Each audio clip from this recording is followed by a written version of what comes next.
Hi, chào mừng các bạn quay trở lại với kênh Cỏ Rose. Hôm nay chúng ta sẽ cùng móc một túi đựng bình nước với đường kính của bình nước là 6cm và chiều cao là 14cm cho đến phần miệng bình ha. Nguyên liệu cần có là 2 cuộn len bi cotton màu vàng loại 50g, một cuộn màu trắng loại 50g, kim móc 3.5mm, ghim đánh dấu, kim khâu len và kéo cắt. Đầu tiên các bạn tạo cho mình một vòng tròn ma thuật.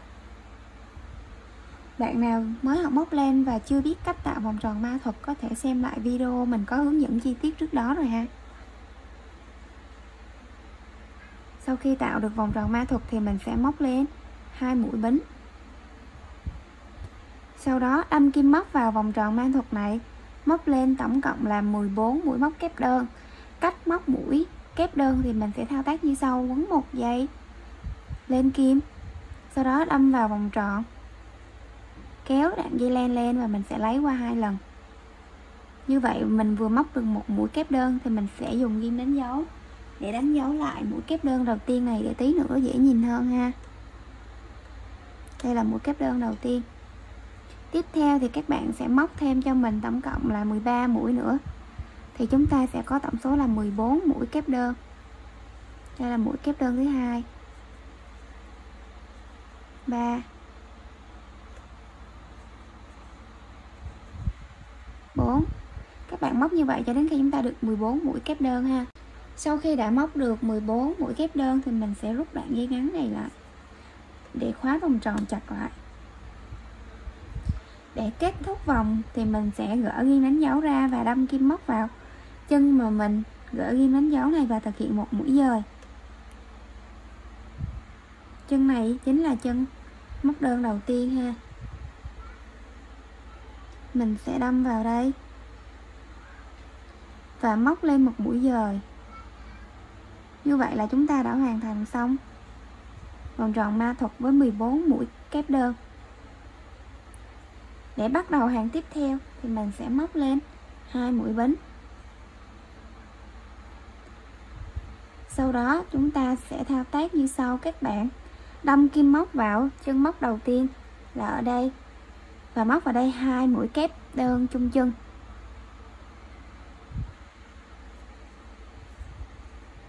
Đây là mũi móc kép đơn thứ nhất, mình sẽ dùng ghim đánh dấu để đánh dấu lại. Các bạn tiếp tục móc thêm một mũi kép đơn vào chính cái chân này nữa. Như vậy chân đầu tiên là chúng ta đã có 2 mũi kép đơn chung chân rồi. Chân móc kế bên mình cũng thao tác tương tự, các bạn móc vào đây 2 mũi kép đơn chung chân. Và chúng ta sẽ lặp lại như vậy cho đến cuối vòng luôn, mỗi chân các bạn cứ móc vào đây 2 mũi kép đơn chung chân. Và mình sẽ gặp lại các bạn ở cuối vòng ha. Đây là mình đã móc đến cuối vòng rồi. Sau khi đã móc được tổng cộng đó là 14 x 2 là 28 mũi. Thì ở đây mình còn một chân móc nè. Đây là mũi dời của hàng trước, mình sẽ không móc vào mũi này ha, mình sẽ bỏ qua mũi này. Sau đó mình sẽ đâm kim móc vào chân móc đơn đầu tiên và thực hiện một mũi dời. Đây chính là chân móc đơn đầu tiên. Bạn nào mà móc quen rồi thì mình không cần dùng ghim đánh dấu đâu ha. Cái này là mình dùng ghim để cho các bạn mới học á, các bạn có thể nhìn rõ hơn và khó bị nhầm. Như vậy là chúng ta đã thực hiện xong vòng thứ hai rồi. Để bắt đầu vòng thứ ba mình thao tác như sau: các bạn móc lên cho mình 2 mũi bính. Sau đó đâm kim móc vào chân đầu tiên, móc cho mình 2 mũi kép đơn chung chân. Đây là mũi kép đơn thứ nhất.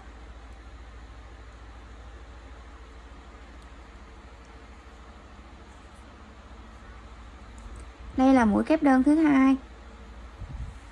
Tiếp theo đối với chân móc bên cạnh này mình sẽ móc vào đây một mũi kép đơn.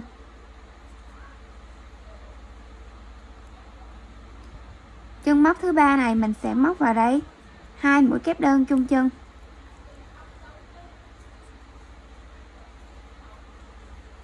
Sau đó chân bên cạnh móc một mũi kép đơn. Như vậy công thức của hàng này là chúng ta cứ móc 2 mũi kép đơn chung chân, sau đó lại đến một mũi kép đơn ở một chân. Và cứ lặp lại như vậy theo tỷ lệ 2 1 2 1 cho đến cuối vòng. Chúng ta sẽ có tổng số chân móc ở cuối vòng đó là 42 chân mũi. Mình sẽ gặp lại các bạn ở cuối vòng ha.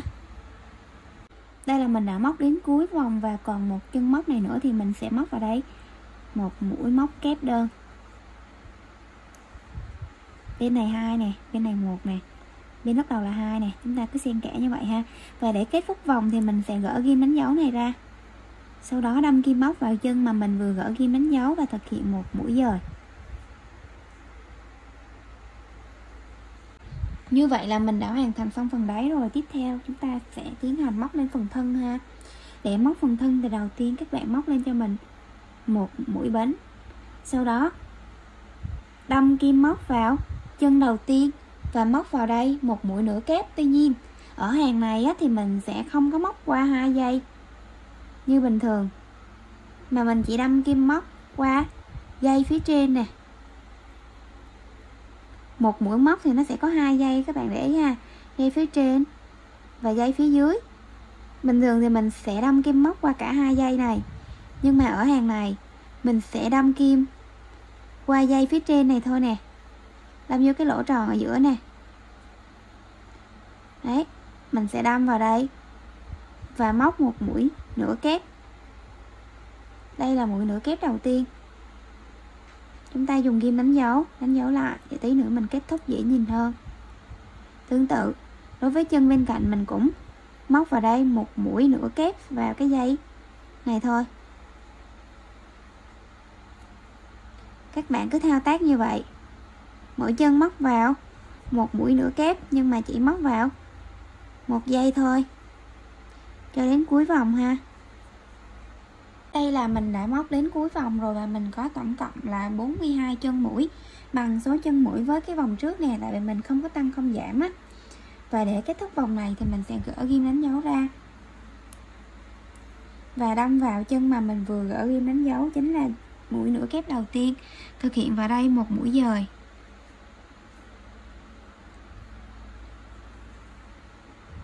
Các bạn để ý ha, đây là hàng đầu tiên của phần thân nè, đây là 3 hàng của phần đáy. Và phần đáy và phần thân á, mình đã tạo ra cái khoảng ngăn cách là bởi cái đường chạy dọc này nè, là cái đường mà mình không móc vào á, cái mũi móc mà mình chỉ móc vào một dây nó sẽ tạo thành cái đường như thế này. Tiếp theo mình sẽ lên hàng thứ hai của phần thân. Để móc hàng thứ hai thì tương tự như hàng trước, mình sẽ móc lên một mũi bến. Sau đó mình sẽ đâm kim vào chân đầu tiên và móc lên một mũi nửa kép. Tuy nhiên ở hàng này mình sẽ móc qua 2 dây của mũi móc như bình thường.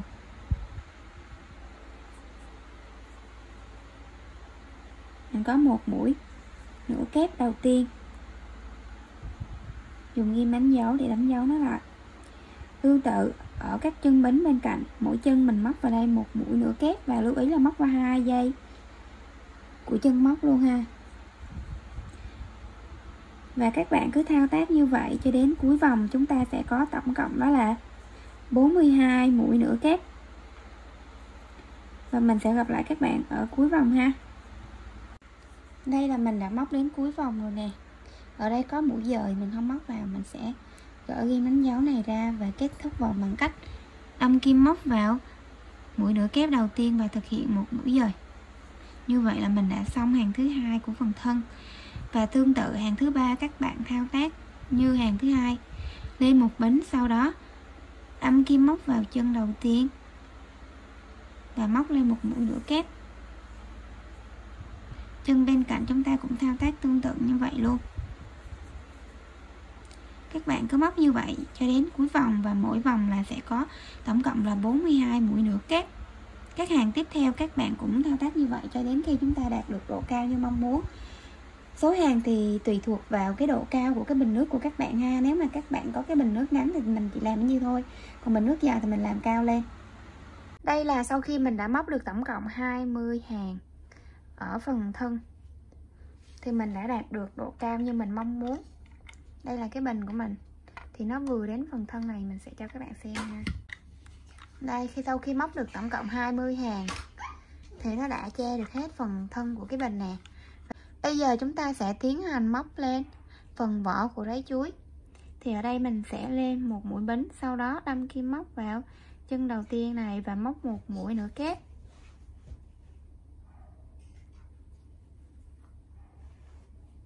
Các bạn thực hiện tương tự đối với 14 mũi. Ở đây mình có một mũi rồi thì mình sẽ móc vào 13 chân mũi tiếp theo, mỗi chân một mũi nữa kép. 2 3 4 5 6 7 8 9 10 11 12 13 14. Sau khi móc được 14 mũi nữa kép thì mình sẽ lên hàng 2 bằng cách móc lên một mũi bính, sau đó mình sẽ lật mặt lên lại. Chúng ta sẽ đâm vào mỗi chân ở đây một mũi nữa kép. Đây là một bính mình vừa lên, mình sẽ không móc vào ha. Đây là chân đầu tiên nè, mình sẽ móc vào đây một mũi nữa kép. Và tương tự các chân bên cạnh, mỗi chân mình sẽ móc một mũi nữa kép cho đến cuối hàng. Chúng ta sẽ có tổng số là 14 mũi nữa kép. Đây là mũi kép cuối cùng của hàng này, là mũi kép thứ 14. Để lên hàng thứ 3 của phần vỏ thì mình sẽ móc lên một bính, sau đó lật mặt lên lại. Ở hàng này mình sẽ tiến hành đi giảm mũi ở hai đầu phía này để cho tạo thành một hình tam giác nhọn ha. Thì mình sẽ giảm bên này một mũi và giảm bên đây một mũi. Cách giảm mũi thì mình sẽ thực hiện như sau. Đây là bính mình vừa lên nè, đây là chân móc đầu tiên. Thông thường thì mình sẽ móc vào đây một mũi đúng không, nhưng bây giờ mình sẽ bỏ qua mũi này, mình sẽ đâm vào cái chân này là chân thứ hai, chân móc nửa kép thứ hai của hàng trước á, một bính chân đầu tiên, chân thứ hai mình sẽ đâm vào đây, móc lên một mũi nữa kép. Và các chân bên cạnh các bạn sẽ móc lên mỗi chân một mũi nữa kép cho đến khi ở trên đoạn này còn hai chân thì mình sẽ dừng lại.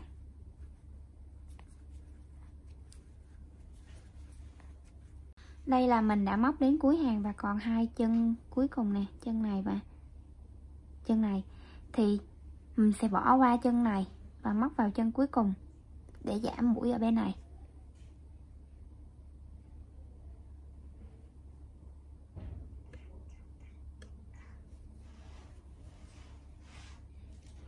Như vậy là mình đã giảm một mũi ở bên đây và giảm một mũi ở bên này.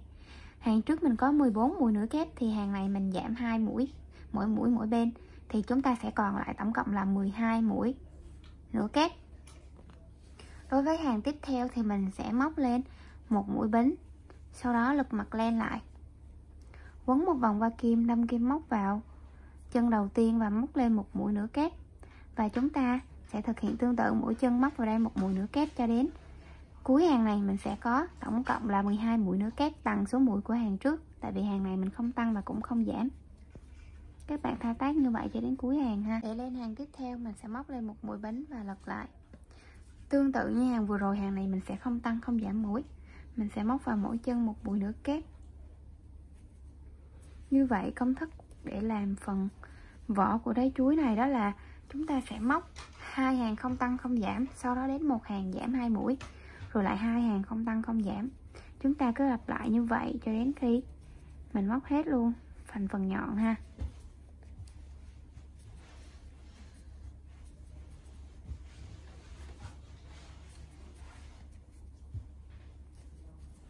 Ở đây cái chân mũi cuối cùng nó khá là khó nhìn đó, mọi người nhớ móc cho đủ mũi ha. Mình sẽ đếm lại này, hàng này mình có 12 đúng không? 1, 2, 3, 4, 5, 6, 7, 8, 9, 10, 11. Ở đây chúng ta còn một chân cuối cùng nè. Mọi người không để ý kỹ thì có thể móc sót cái chân này á.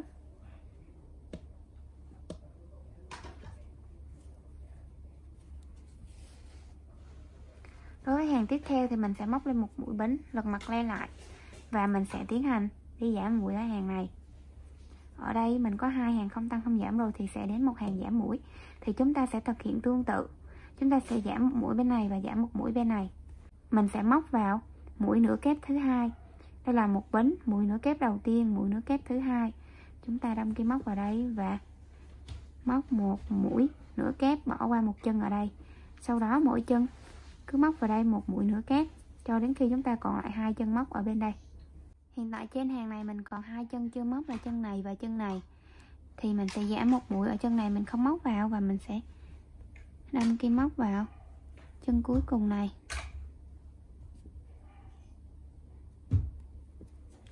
và móc một mũi nửa kép. Tiếp theo mình sẽ lên một bánh để bắt đầu hàng tiếp theo. Thì hàng này mình sẽ móc không tăng không giảm, mình sẽ móc không tăng không giảm đối với hai hàng này và một hàng nữa. Sau đó mình lại đến một hàng giảm, mỗi bên giảm một mũi, và các bạn cứ thao tác như vậy cho đến khi mình móc được đến phần nhọn ha. Nó sẽ theo thứ tự như thế này, nếu mà các bạn móc đúng thì nó sẽ cứ nhọn vô. Đây là mình đã móc còn 4 mũi trên một hàng, và mình sẽ tiếp tục đến một hàng giảm nè. Thì từ 4 thì mình sẽ giảm sang 2.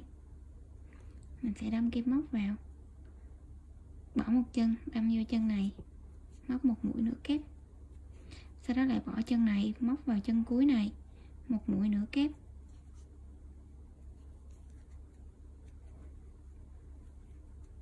Mình sẽ móc lên một mũi bính, sau đó lật lại. Ở đây thì nó còn nhỏ quá rồi thì mình sẽ không có móc đều như trước nữa. Thì ở đây thì sau khi đã móc được 2 mũi thì mình sẽ tiếp tục, mình sẽ giảm mũi ở đây luôn, mình bỏ qua một mũi ở đây, móc vào đây một mũi nửa kép.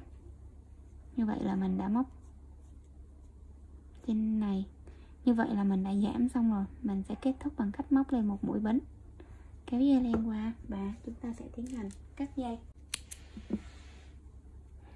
Mình đã được một phần nhọn như thế này ha. Thì ở đây cái độ dài nó sẽ gần bằng cái phần thân ở dưới nè. Tí nữa mình sẽ lót thêm một phần len trắng ở đây ha. Thì chúng ta đã làm được một phần vỏ rồi. Mình sẽ làm tổng cộng là 3 phần vỏ. Thì ở đây là 14 mũi, nhưng mà mình có tổng cộng của phần thân này là 42 chân chia cho 3, thì mình sẽ móc được vừa tròn 3 cái ha. Mình sẽ hướng dẫn mọi người cách móc cái vỏ thứ hai ở bên này. Thì mọi người lấy một đoạn len mới, sau đó chúng ta sẽ tạo một nút thắt. Mình sẽ đâm kim móc vào đây, chân bên này, chân này hồi nãy mình móc rồi đúng không? Thì giờ mình sẽ đâm kim móc vào chân bên cạnh này, mình sẽ kéo cái nút thắt này qua. Và chúng ta sẽ thực hiện tương tự như bên kia, mình sẽ móc lên một mũi bính. Sau đó tiếp tục đâm kim móc vào chính cái chân này luôn, móc cho mình một mũi nửa kép.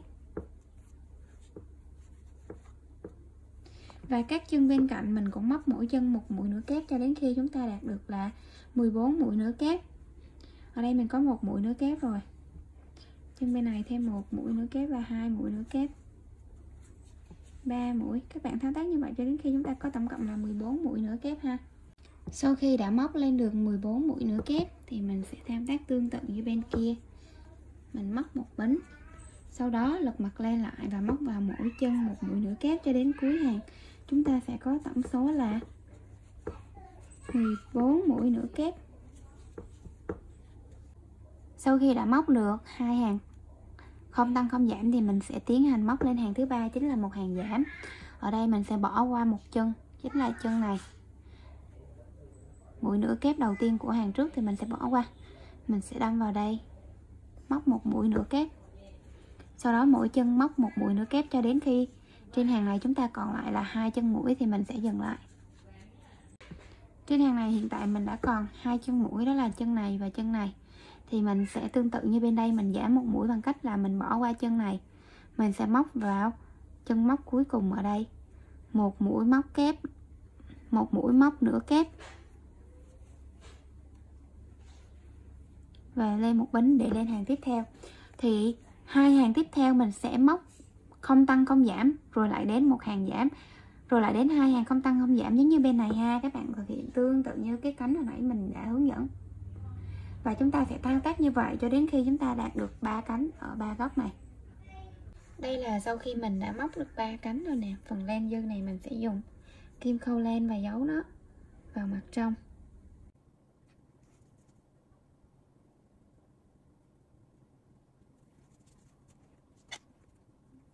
Sau khi giấu xong thì mình cắt ha.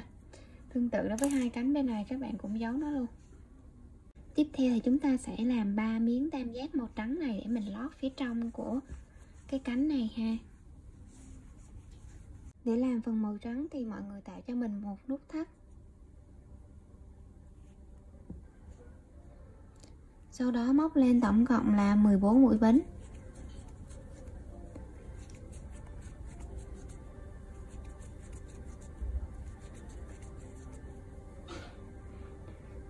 đâm kim móc vào chân móc thứ hai tính từ kim móc tính qua và móc vào đây một mũi nửa kép. Tương tự như vậy, mỗi chân các bạn móc vào đây một mũi nửa kép cho đến cuối hàng. Đây là mình đã móc đến cuối hàng và mình có tổng cộng là 13 mũi nửa kép. Lúc đầu lên 14 mũi bính nhưng mình đã bỏ qua một bính cuối cùng này rồi thì mình còn 13 mũi nửa kép. Ở phần cánh này á, thì hồi nãy các bạn nhớ là mình đã móc 14 mũi nửa kép lúc đầu, nhưng phần trắng này thì mình chỉ còn 13 mũi nửa kép để cho cái phần màu trắng nó nhỏ hơn cái phần màu vàng một chút xíu ha. Nếu mà các bạn làm phần cánh to hơn thì các bạn cứ trừ đi một mũi bính khi mà các bạn làm cái này thì sẽ ok. Để làm hàng thứ hai thì mình sẽ thực hiện tương tự như cái phần cánh vàng này nè. Hàng 2 mình cũng sẽ móc lên một bính, sau đó lật lại, móc vào mỗi chân ở đây một mũi nửa kép cho đến cuối hàng. Chúng ta sẽ có tổng cộng là 13 mũi nửa kép. Để bắt đầu hàng thứ ba thì mình sẽ lên một mũi bính và lật lại. Thực hiện tương tự như phần cánh hoa màu vàng thì hàng thứ ba này mình sẽ tiến hành đi giảm mũi, một mũi bên này và một mũi bên kia. Đây là mình đã móc đến gần cuối rồi nè. Sau khi móc được 2 hàng gồm có 3 mũi nửa kép thì mình sẽ tiếp tục đi giảm. Mình lên một bính, sau đó lật mặt lên lại, bỏ một chân móc vào đây một mũi nửa kép, sau đó mình sẽ móc lên một mũi bính để kết thúc. Như vậy là mình vừa móc xong một miếng hình tam giác. Thì tương tự như phần kia thì mình sẽ dùng kim câu len để giấu nó ha.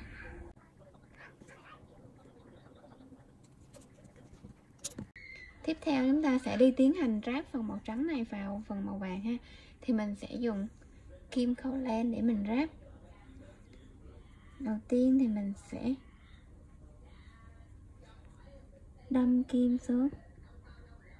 Các bạn đâm vào cái mặt trong của cái phần màu vàng thôi ha, chứ mình đừng có đâm vào cái mặt ngoài thì nó sẽ lộ cái len màu trắng á.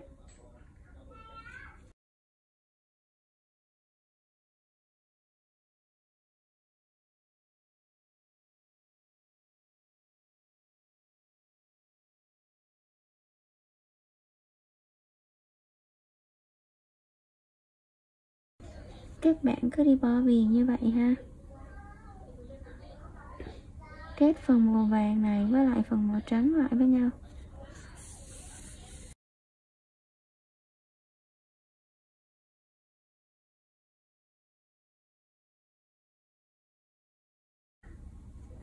Các bạn đi viền hết xuống tới đây rồi qua đây ha. Sau khi viền xong 3 cánh mình sẽ tiến hành đi làm phần quai giống như vậy ha.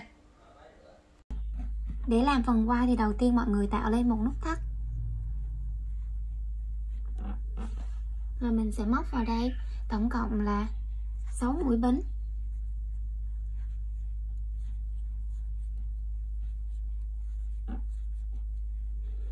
Tiếp theo các bạn đâm kim móc vào chân thứ hai tính từ kim móc tính qua chính là chân này và móc vào đây một mũi móc đơn.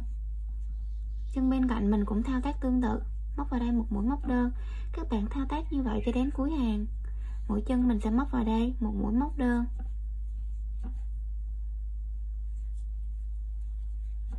Như vậy hàng này chúng ta có tổng cộng là 5 mũi móc đơn. Để lên hàng tiếp theo thì mình sẽ lên một bánh, sau đó lật mặt lên lại, đâm kim móc vào chân móc đầu tiên này và móc vào đây một mũi móc đơn. Và chúng ta cứ thao tác như vậy, mỗi chân các bạn móc vào đây một mũi móc đơn cho đến cuối hàng. Chúng ta sẽ có tổng số đó là 5 mũi móc đơn. Và các hàng tiếp theo mình cũng thao tác tương tự như vậy luôn. Đây là mình khi đã móc được tổng cộng là 162 hàng và mình đã được độ dài như mình mong muốn. Mình sẽ làm phần quai dài để mình đeo chéo ha. Thì để kết thúc phần quai này thì mình sẽ móc lên một bính và cắt lại dây len này. Các bạn cắt chừa ra một xíu ha, để tí nữa mình may vào phần thân luôn.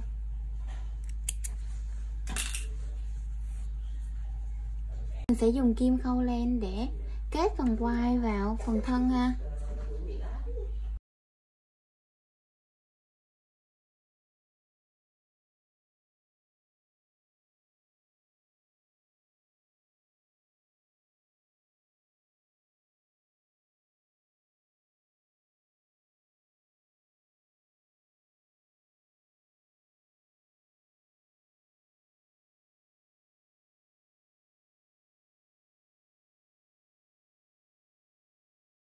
bạn may như vậy xung quanh phần này, và mình sẽ thao tác tương tự với phần quai bên đây.